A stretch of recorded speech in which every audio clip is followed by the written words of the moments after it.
Now, you're welcome to Joe Root Academy, and in this video I'm going to give you a brief lecture on how to learn without forgetting. So now, with the introduction, what is learning? Learning, we say, is a relative permanent change in behavior as a result of constant practice. So as you practice an activity or a routine activity, and your behavior changes from good to bad or from bad to good, that means that learning has taken place. But most students undergo this process, but they do not experience any change in behavior because they always learn and then they forget. So we are going to teach you, or I'm going to outline some few steps or few activities that you need to do so that you can ignore forgetfulness. Now, to forget, therefore, is the state of not being able to remember. If you're not able to remember what you have learned, it's what we term as forgetfulness. And as a student, you need to prevent this from happening. So I want you to go along with me as we outline some easy tips to aid you to fight forgetfulness. Now, the first thing we are going to tackle is have enough sleep to rest the brain. Have enough sleep to rest the brain. It is very important to give the brain much needed relaxation by having good undisturbed sleep before and after embarking on a learning process. Before you embark on a learning process, you need to have a sound sleep. Or after a learning process, you also need to have a sound sleep to relax, to make sure your brain come to a halt or relax, or to make your brain refresh for a new learning process. Now, when you sleep, your brain converts facts from short-term memory to a long-term memory. One thing you must note here is that our brain is divided into three main memory category or three memories. We have the sensory memory or the sensory memory. We have the short-term memory, and we have the long-term memory. With the sensory memory, it always records things that deal with senses. What you see, the moment you see, the moment your eyes sight something, it will record it in your sensory memory. But at times, as time goes on, you continue to watch that particular item. Let's say you are in a class and there is a demonstration going on. The moment you start to watch the demonstration, it records in your sensory memory. But as you continue to watch the demonstration for a longer period of time, it will now push that memory to the short-term memory. For the theory says the short-term memory will last for a short period and it will diminish or to vanish. But as time goes on, as you continue to practice, it will move from a short-term memory to long-term memory. And sleep is also a factor that can help you to migrate your short-term memory your short-term memory items to your long-term memory. Now, you must aim between 7 and 9 hours of sleep at night so that you can achieve that good relaxation of the brain. If you want your brain to relax so that it can pick up new things or it can prevent you from forgetting, one thing you must note here is that you must aim at sleeping for 9 or between 7 to 9 hours. It will really help you to relax your brain. Now, denying your brain this rest, between 9 and 7 and 9 hours rest, runs down your memory. It's like a battery, phone battery. If you continue or you constantly use your phone memory or your phone battery, it runs down. That's the work of the memory. If you don't relax your brain, your memory will run down. So it will the absorbing capacity of your brain will be diminished. It will slow down. So you need to have enough rest to rest your brain. Now the next thing is you pick a good place to study. When you want to study, you need to pick a good place, preferably a quiet environment devoid of noise, devoid of distraction. It is very important to give the brain less work to do by consciously eliminating distractions and noise. You see, when you are in the midst of distractions or area of noise and you try to learn, you are giving your brain extra work. This activity will encourage you from forgetting. It will not yield any results. You just waste your time. You do your consonantic work. So always get a place, quiet environment, so that you study. It will help you not forgetting. You need to find a quiet space free of distractions, so that this quiet place can be a library, it can be an isolated area in your house, it can be in your room. That is your room. You can be there alone, you study, and it will stick into your brain. By having an area devoted to studying, your brain will become used to calming down and absorbing material once you get there. You see, there are some instances whereby you program your mind, or you set a place apart for your learning, and that place is where you always go and learn. So the moment you get to that place, your mind will condition that there's going to be a learning, or there's going to be a learning process. So try and do that. You can get an isolated place, a permanent place that you always go there to learn. That will be very important. That will be very useful for you. Now the next thing is you focus on a topic at a time.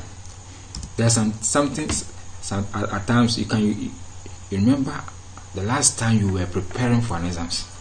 You see, how many topics did you revise? You see, at time when you are getting closer to exams, you see that the workload will be huge.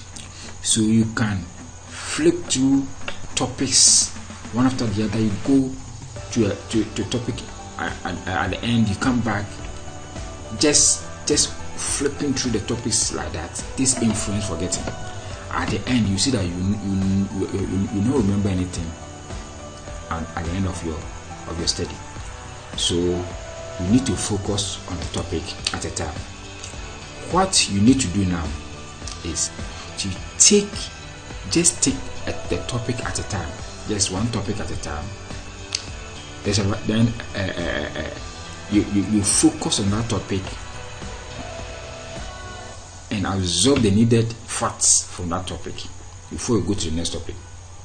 A writer once said, the best way to transfer 10 raw eggs, that's 10 uncooked eggs, from a bag into a basket, is by picking them one after the other. But if you decide to pour them at a go, you see that you lose all the egg. That's how learning is. So you need to take one topic at a time. Make sure you get an understanding of that topic before you move to the next. It's very useful. It is more productive to map out small time for each of the topic you have to study, taking them one after the other, then jumping back and forth. Than jumping back and forth from one topic to another, trying to grab everything at a go at once. This really leads to mess up in your information.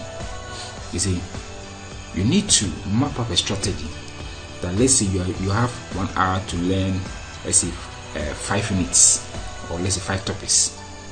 You can map up, like, let's say if I'm using 1 hour to learn 5 topics, then I can divide my time. So for 10 minutes, each 10 minutes for, let's say, one topic, or let's say 20 minutes, or let's say 15 minutes for one topic. It's very useful. It is better than just flipping through, going back and forth, trying to grab everything at the goal. It will not help you. So we need to. And the next thing is discuss what you are learning, or teach someone else. What you have learned, discuss it with someone. It can be your friend, it can be your colleague, it can even be your. The best way to learn is to teach. The best way to learn is to teach. So if you want to learn, you need to teach others. Similar to reading your notes out loud, talking about what you are learning, the information better. What you have learned, you talk about it, you discuss with people. It helps you to retain that information better. You can either study with a friend and quiz each other, or you can try to teach the material to your parents. You see, the materials or the information that you've learned from your handouts or from your books or your textbooks, you can share the information with your friend, or you can even go to the study room with your friend after learning. You just, or similarly, you can also set a platform, like a teaching platform or a learning platform, so you teach your parents. Like your parents will be like a student. They'll act like a student. With this, it helps you recover what you needed to know, or what you are yet to learn. It's a very good practice. Using your brain to figure out a way to teach the material to someone else causes you. You see, before you can teach, you need to figure out some teaching strategies, some content, and these figures, these content and the pedagogy. It helps you to know area that you still need to learn. It's a good practice. So to forget or to prevent forgetfulness, you need to what? You need to discuss everything you've learned with each other, or you teach someone. Now the next thing is to try and write something down or underline some lines while reading. While you are reading, while you are learning, try to jot something down. Try to write something. Try to underline some important points, some important facts. Putting pen to paper and either taking notes on what you have read, or simply rewriting over and over a formula or concept you are trying to master can really help. It can also be useful to write out an outline of materials you are trying to learn. Yes. Just the process of organizing the materials in a visual manner can help your brain to record information in an organized manner. You see, at times when you want to record what you've learned, you need to draft the information in a visualized manner, like in the form of a diagram. You see, we normally learn through visual effects. So if you learn a content and you translate it to visual content, it helps you to remember it more than just writing a line of sentences. So you can also try that. You can also write out flashcards with important facts or formulas on them. This is doubly helpful since the act of writing will help you to remember. And the flashcards are portable too. You can review while riding on the bus or waiting for an appointment or whatever. You see, when you are learning, you can get some piece of papers, then you write your points, your important points, your formulas, your facts that you need to remember at a go. You can write them on it. So whilst you are writing them, you are having connection with your fine motor skill, that is the fingers and your brain. It is having connection. So while whilst you are writing and your brain is working with it, you see that it will stick to your brain. Also, it also serves as a portable tool, since you cannot take your whole textbook or your notebook along whilst you are going from one place to another. That flashcards that you wrote your items, your important points, your formulas on it, it can be with you wherever you're going. You can just glance through, you can just read through and just get some points whilst you are still waiting for your exams. So it is a good practice to always write whilst you are learning. Now, the next thing is to form acronyms. Another useful tool in building a formidable memory base is by forming acronyms. Sorry. These acronyms could be formed from the first letters in a word or a group of letters in a sentence or paragraphs. You see, when we talk of acronyms, mainly it can be the arrangement of first letters of sentences to form a word. The word may be meaningful. The word may be something that relates to an object that you can easily remember or recall. So if you want to prevent forgetfulness, you can adopt that strategy. Acronyms. You can use the first letters to form a word. It can even be a song. It can even be a poem, or let's say a statement. It's very useful. It can help you to prevent forgetfulness. If you cast your mind back, now let's take note of this. You remember that most of the lessons you learned at the early years of your life in kindergarten school were in the form of songs and poems. By simply reciting these songs now, you remember the lessons. Try it again today. It still works as ever before. You see that we may be 60 years, maybe 70 years, 50 years, but you can still remember what you learned in your kindergarten school, because they used poems and songs.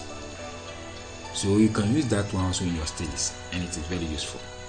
And the next thing is what? And I think the last thing from this presentation is revise what you've read as many times as you want. Remember, when we said learning, when we were trying to define learning, we said constant practice. There was a keyword there, relative permanent change as a result of constant practice. So you've learned something, you need to revise it over and over again so that it can stick to your brain. Having taken much time to load information into your brain, it's very difficult to retain all this information without revision. There's a saying that practice makes perfect. So the more you practice, the more you become perfect. So you need to revise. The more familiar the information are to you, the more likely you are to remember them. So these are some basic tips to help you recall, to help you not forget what you have learned. Thank you for watching, and please try to subscribe to this channel. There are more videos, there are more lectures, there are more presentations ahead of us. The Root Academy is out. God bless you.